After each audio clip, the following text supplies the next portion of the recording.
মুক্তিযোদ্ধা পরিবারের লোক কেউ জামাত করতে পারে না। আর শহীদ পরিবারের লোক, মাননীয় সদস্যবৃন্দ, শহীদ পরিবারের লোক তো জামাত করতেই পারে না, আর জামাত করলে ডাবল অপরাধ করতে। দুই, তাহলে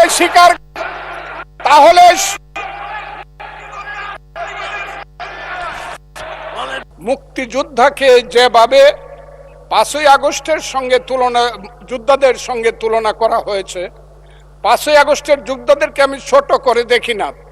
তাদের যারা শহীদ হয়েছে আমি তাদের প্রতি শ্রদ্ধা নিবেদন করি এবং তাদের আত্মার মাগফিরাত কামনা করি। শহীদ আমি ছিলাম 5ই আগস্টে, তার আগে 10 বছর যাবত, যেদিন থেকে আমি বলা শুরু করেছিলাম আওয়ামী লীগ একটি অভিশপ্ত রাজনৈতিক দল, সেই দিন থেকে 10টি বছর নিরন্তর আমি যুদ্ধ করেছি।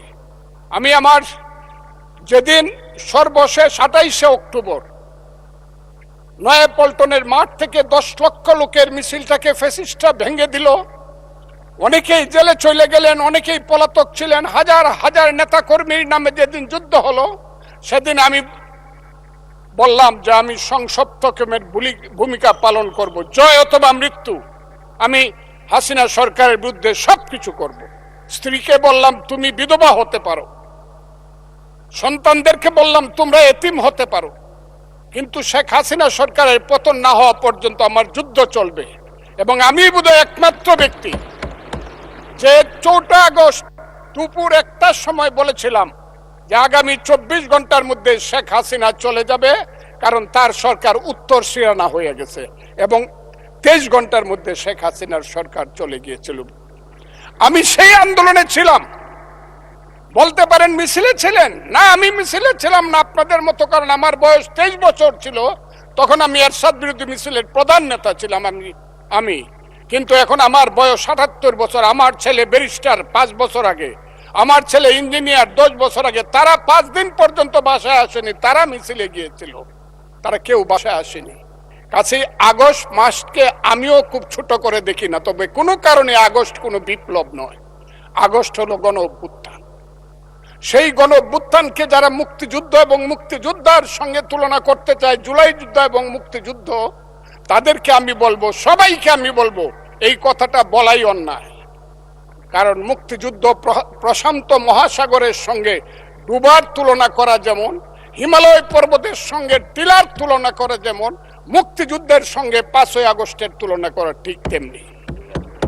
আমি আজকে খুব পরিষ্কার ভাবে বলতে চাই, মুক্তিযুদ্ধ এবং স্বাধীনতা সংগ্রাম একদিনে বাঙালি জাতির হয় নাই। ওই কালকে আমাদের ভাই, আমার এক ভাই ব্যারিস্টার নৌসাদ জমির পাল বংশের কথা বলেছিল, যে পাল বংশ আজ থেকে প্রায় 1000 বছর আগে, 2000 বছর, 1000 বছর আগে বগুড়ার মহাস্থানগড় পুণ্ড্রবর্ধনের রাজধানী স্থাপন করে বাঙালির যে শাসন শুরু করেছিল, তারপরে সেন শাসন থেকে ধরে সর্বশেষ মুঘল শাসনের পরে যখন 1757 সনে মির্জাফরের বিশ্বাসঘাতকতায় সিরাজউদ্দৌলার পতন হয়েছিল, নীল সাহেবদের অত্যাচারে যখন মানুষ জর্জরিত হয়েছিল, 1770 সন যাকে বলা হয় 74-এর মন্বন্তর, সেই সময়ে যখন বাংলার 1/3 লোক না খেয়ে মরেছিল, নীল সাহেবদের অত্যাচারে যখন বাংলার মায়েরা কেঁদে কেঁদে ছড়া বলতো, ছেলে ঘুমালো, পাড়া জুড়ালো, বর্গি এলো দেশে, বুলবুলিতে ধান খেয়েছে, খাজনা দিব কিসে, ধান ফোরালো, পান ফোরালো, খাজনার উপায় কি, আর কটা দিন সবুর করো রসুন বুনেছি। সেই যে ব্রিটিশের বিরুদ্ধে যুদ্ধে বাংলার মানুষ প্রথম নেতৃত্ব দিয়েছিল, সেই নেতৃত্বের মাধ্যমেই আমরা দেশ স্বাধীন করেছিলাম।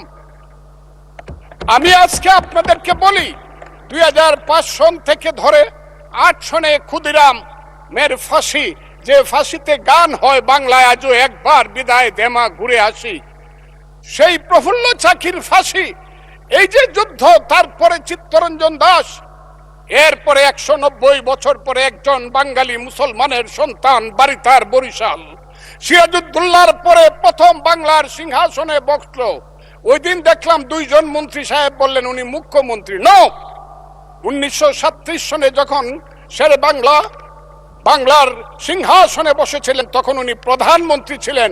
সেই শেরে বাংলা ফজলুল হক হুসেন শহীদ সোহরাওয়ার্দী দেশ থেকে দেশান্তরে গিয়ে সুভাষ বোস, মৌলানা আব্দুল হামিদ খান ভাসানী, বঙ্গবন্ধু শেখ মুজিবুরেরা বাংলাদেশের স্বাধীনতা সংগ্রামের ভিত্তি স্থাপন করেছিল। সেই ভিত্তির উপরে দাঁড়িয়েই 1971 সনে আমাদের নেতা সেই শহীদ জিয়াউর রহমান বলেছিলেন প্রথম নিজের নামে, I Shaheed Zia, I major Zia do hereby declare the independence of Bangladesh. প্রথম নিজের নামে, পরে বঙ্গবন্ধুর নামে। আমি আজকে আপনাদের কাছে বলতে চাই, মুক্তিযুদ্ধ এত সহজ জিনিস না। আপনি যে এখানে বসে আছেন, আপনি যে সালুটি করে যুদ্ধ করেছিলেন 4 দিন, কত লোক মারা গিয়েছে, কত সন্তান শহীদ হয়েছে, একটা বন্দুকের আওয়াজ, একটা কামানের আওয়াজ সিলেটে হয়েছে, আর আমি ময়মনসিংহে বসে সেই আওয়াজটি শুনেছি। আখাউড়াতে সেই নদীতে যে যুদ্ধ হয়েছে, যে যুদ্ধে আমার বাড়ি থেকে 100 কিলোমিটার দূরে সেই শব্দ আমি শুনেছি। ওই যে ধানুয়া কামালপুরে কর্নেল তাহেররা যুদ্ধ করেছে, সেই যুদ্ধের সংবাদ শব্দ আমি কিশোরগঞ্জ থেকে শুনেছি। 11টা সেক্টর ছিল। 1 নম্বর সেক্টর কমান্ডার জিয়াউর রহমান, 2 নম্বর খালেদ মোশাররফ। জিয়াউর রহমান যখন ব্রিগেড কমান্ডার হলেন তখন কমান্ডার হলেন সেইখানে। ওই ফেনীর যুদ্ধ, জাফর ইমামদের আজকে যাই করুক তারা, বিলুনিয়ার যুদ্ধ তো আমরা বলবো না। 2 নম্বর সেক্টর কমান্ডার খালেদ মোশাররফ হায়দার, 3 নম্বর সেক্টর কমান্ডার শফিউল্লাহ, 4 নম্বর সিআর দত্ত, 5 নম্বর মীর শৌকত আলী, 6 নম্বর MK বাশার, 7 নম্বর কাজী নুরুজ্জামান, 8 নম্বর MA মঞ্জুর, 9 নম্বর MA জলিল, এবং সর্বশেষ 11 নম্বর হইল কর্নেল তাহের, যার পা চলে গিয়েছিল। সেই যুদ্ধ, যে যুদ্ধে সারা পৃথিবী জড়িত ছিল, যে যুদ্ধে ইন্ডিয়া 3রা ডিসেম্বর 1971 সনে আমাদেরকে সহযোগী করার জন্য অংশগ্রহণ করেছিল, এবং তার হাজার হাজার সৈন্য এই মাটিতে রক্ত দিয়ে গেছে, এবং যে ইন্ডিয়া আমাদের দেশের স্বাধীনতার জন্য বঙ্গোপসাগরে যে 7ম নৌবহর এসেছিল, আমেরিকার বিশ্বযুদ্ধের রিস্ক নিয়েছিল, আমাদের জন্য সোভিয়েত ইউনিয়নের মতো 3টা ভেটো দিয়েছিল, তা না হলে আমাদের দেশ স্বাধীন হতো কিনা সন্দেহ ছিল। সেই মুক্তিযুদ্ধের সঙ্গে যখন 1 মাসের গণ আন্দোলনকে তুলনা করা হয়, তখন মুক্তিযুদ্ধকে ছোট করা হয়। আমি মনে মনে ভাবি, হয়তোবা আমি মরে গেলেই ভালো হতো। আমি আজকে আপনাদের কাছে প্রশ্ন রাখতে চাই, 5ই আগস্টের পরে কি হলো? আমাকে একটু 5ই আগস্টের পরে কি হলো আপনারা জানেন? এইখানে ইউনূস সরকার ছিল, আমি শিল্পকলার সামনে থাকি, একটা গান হইতে পারে নাই, একটা নাটক হইতে পারে নাই, একটা লালনের গীতি হইতে পারে নাই, একটা বাউল গান হইতে পারে নাই। সব কিছু কালো শক্তি ধ্বংস করে দিয়েছিল। তারা বলেছিল কোন মুক্তিযুদ্ধ হয় নাই, 47-এর যুদ্ধ হয়েছে, আর 24-এর যুদ্ধ হয়েছে, আর 71-এ গন্ডগোল হয়েছে।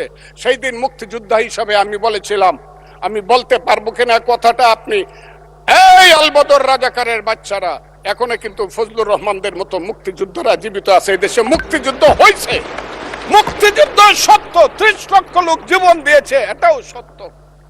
এই যুদ্ধের মধ্য দিয়ে আমরা সেদিন তাদের সঙ্গে যুদ্ধ করেছি। আমার বাড়ির সামনে মব হয়েছে আমাকে হত্যা করার জন্য। সেদিন আমি আজকের পুলিশকে ধন্যবাদ দিব, আজকের মিলিটারিকে ধন্যবাদ দিব। 10 মিনিটের মধ্যে আমার বাড়ির সামনে তারা গিয়ে উপস্থিত হয়েছে আমাকে বাঁচানোর জন্য। অনেক চক্রান্তের মধ্য দিয়ে ইলেকশন হয়েছে। সেই ইলেকশনে তারা কি করেছে, আজকে যারা আমার ডান দিকে বসে আছে তারা কি করেছে? একদিন তো আমরা ভাই ছিলাম নাকি? তারা যা করেছে সেটা কল্পনা করার মতো না। যত চক্রান্ত করেছে, সেই চক্রান্তের ভিতর দিয়ে যখন তারা প্রচার করতে শুরু করলো তারা বাংলায় 2/3 মেজরিটি পেয়ে তারা পাস করবে, আমি হতভাগা ফজলুর রহমান বলেছিলাম, জামাত জোট যদি মেজরিটি পায় তাহলে আমি বিষ খাবো। এই কথাটা আমি বলেছিলাম, আমি বিষ খাবো। হ্যাঁ, কথাটা সত্য, আমি বলে যাচ্ছি। এবং তারা কোনোদিন যুদ্ধে জয়লাভ করতে পারে না, রাজনৈতিক যুদ্ধে, কারণ তাদের পূর্বপুরুষ বাংলাদেশ চায় নাই। বাংলাদেশ যদি থাকে, এই বাংলায় শুধু বেলিচা মিলিয়ার জুই ফুল ফুটে না, এদেশে রক্ত গোলাপ, রক্ত জবা ফুটে। এদেশের জঙ্গলে শুধু কোকিল ডাকে না, এদেশের জঙ্গলে রয়্যাল বেঙ্গল টাইগারও থাকে। যতদিন রয়্যাল বেঙ্গল টাইগার থাকবে, মুক্তিযোদ্ধা জিতবে, রাজাকার কোনোদিন এদেশে জয় লাভ করতে পারবে না। আমি চ্যালেঞ্জ করে বলে গেলাম। আমি আজকে আপনাদের সামনে আরো কিছু বলতাম, কিন্তু আমি টাইমটা দেখতে চাই, আরেকটা কথা বলতে চাই। আমি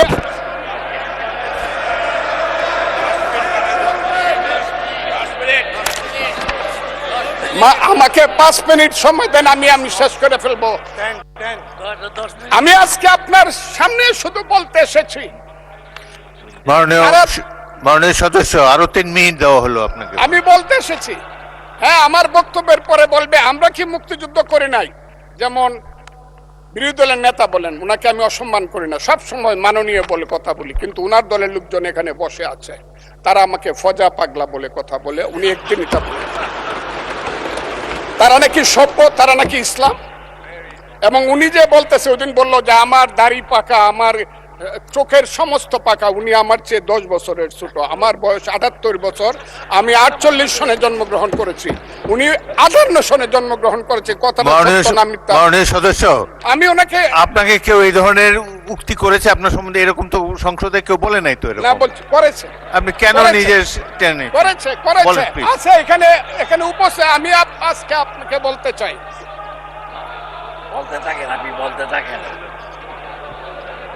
আচ্ছা, আমি যে কথাটা বলতে চেয়েছিলাম, বিরোধী দলের নেতা বলেছেন উনি মুক্তিযোদ্ধা পরিবারের লোক এবং উনি শহীদ পরিবারের লোক এবং উনি জামাত ইসলাম করেন। এটা ডাবল অপরাধ। মুক্তিযোদ্ধা পরিবারের লোক কেউ জামাত করতে পারে না। আর শহীদ পরিবারের লোক, শহীদ পরিবার। মাননীয় সদস্যবৃন্দ, ওনাকে বলতে দেন।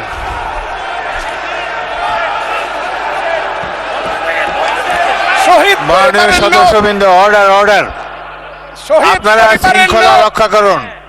মাননীয় সদস্যবৃন্দ, সংসদে শৃঙ্খলা রক্ষা করুন। মাননীয় সদস্য ফজলুর রহমান, আপনি শেষ করুন, কষ্ট পাইতেছেন, বক্তব্য শেষ করুন। আমি আবারও বলে রাখলাম, শহীদ পরিবারের লোক তো জামাত করতেই পারে না, আর জামাত করলে ডাবল অপরাধ করতেছে। 2, তাহলে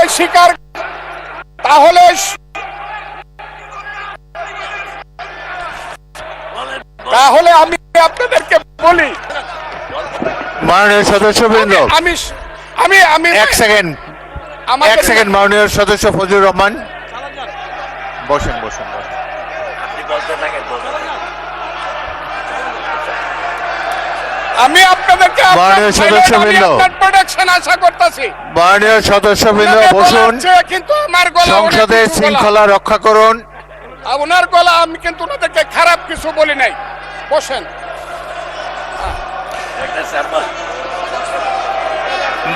মাননীয় সদস্য ফজলুর রহমান, আপনি একটু অপেক্ষা করুন।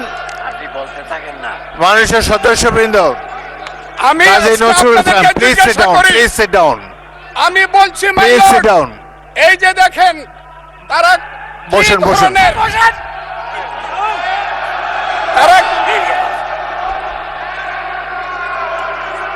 তারা কি ধরনের আচরণ করছে। আচ্ছা, আজকে তাদেরকে মাননীয় সদস্যবৃন্দ, মাননীয় সদস্যবৃন্দ, একটু মনোযোগ দিয়ে আমার কথাটি শোনার চেষ্টা করুন।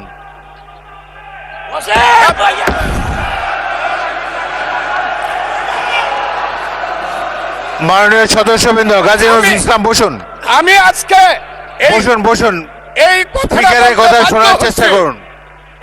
মাননীয় সদস্যবৃন্দ, একটা কথা আপনারা মনোযোগ দিয়ে শুনেন। সংসদে প্রত্যেক সদস্যের, ফজলুর রহমান একটু ওয়েট করেন। মাননীয় সদস্য ফজলুর রহমান ওয়েট করেন। Hold on for a second, একটু অপেক্ষা করুন। আমাদের নেতা জিয়াউর রহমানকে পাইলো এরা হত্যা করত 16 ডিসেম্বরের আগে। মাননীয় সদস্য ফজলুর রহমান অপেক্ষা করুন। আমার শেষ, আমাকে হোল্ড অন ফর 2 মিনিটস। দেখেন ডিস্টার্ব, আমি আর তাদেরকে বল